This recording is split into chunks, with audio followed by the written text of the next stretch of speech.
ওটা ঠিক কথা, বুখারী মুসলিমের হাদিস।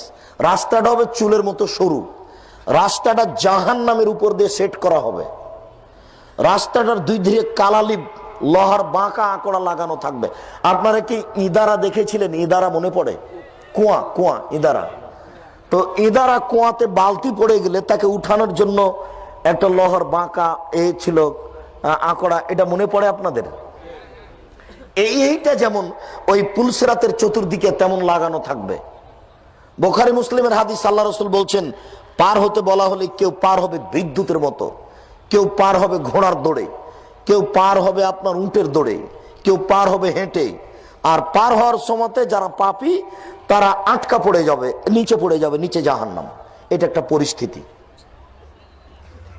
কোন পরিস্থিতির কথা আপনাকে বলবো? আগুন থাকবে চতুর্দিকে, যেখানে সকাল করবেন আগুন চতুর্দিকে, যেখানে বিকাল করবেন আগুন চতুর্দিকে, যেখানে দুপুর করবেন আগুন চতুর্দিকে। তাহলে বিচারের মাঠে সকাল সন্ধ্যা হবে, রাত হবে, দিন হবে। কথা বুঝাতে পারছি না মনে হয়? বিচারের মাঠে এক সময় সূর্য থাকবে মাথার উপরে। এটা পরিস্থিতি। কথা বুঝাতে পারছি? বিচারের মাঠে আল্লাহ সবাইকে সিজদা করতে বলবেন। ওই সময় আল্লাহ তার পায়ের গোছা থেকে কাপড়টা সরাবেন। তাহলে আল্লাহর পরনে কাপড় থাকবে, তিনি সত্তা, তার আকার আকৃতি আছে তার মতো। কাপড়টা যখন সরাবেন সিজদা করতে বলা হবে। যারা ভালো তারা সিজদা করতে পারবে, আর যারা খারাপ তারা উল্টে পড়ে যাবে পিছনে। এটা একটা পরিস্থিতি। সব মানুষ রাসূল যেখানে থাকবেন হাউজে কাউসারের উপরে, ওখানে পানি খেতে যাবে।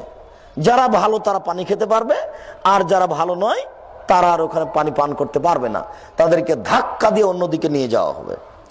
সব মানুষ ছুটে যাবে নবীগণের কাছে। তাহলে বলেন তো কত পরিস্থিতি। পুরো জীবন বুঝাতে হবে মুখামুখি আল্লাহর সামনে, যৌবন জীবন বুঝাতে হবে মুখামুখি আল্লাহর সামনে, সব কর্ম বুঝাতে হবে মুখামুখি আল্লাহর সামনে, সব টাকা বুঝাতে হবে মুখামুখি আল্লাহর সামনে, সব খরচ বুঝাতে হবে মুখামুখি আল্লাহর সামনে।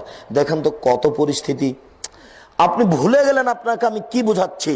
আল্লাহর নবী বলছেন যে, আল্লাহ তুমি আমাকে দুনিয়ার ফিতনা থেকে বাঁচাও আর মরার পরে ফিতনা থেকে বাঁচাও। আপনাকে আমি বুঝাতে চাচ্ছি যে মরলেই ফিতনা শেষ হয়নি,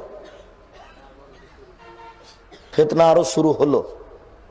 কিন্তু লোকটার নামে কেস হয়েছিল, পরোয়ানা জারি হয়েছিল, লোকটা মারা গেল, তখন এলাকার লোক বলল যে বেঁচেছে, দুনিয়াবি ঝামেলা থেকে বেঁচে গেছে, যাক ও এখন শান্তিতে, ঝামেলা শেষ।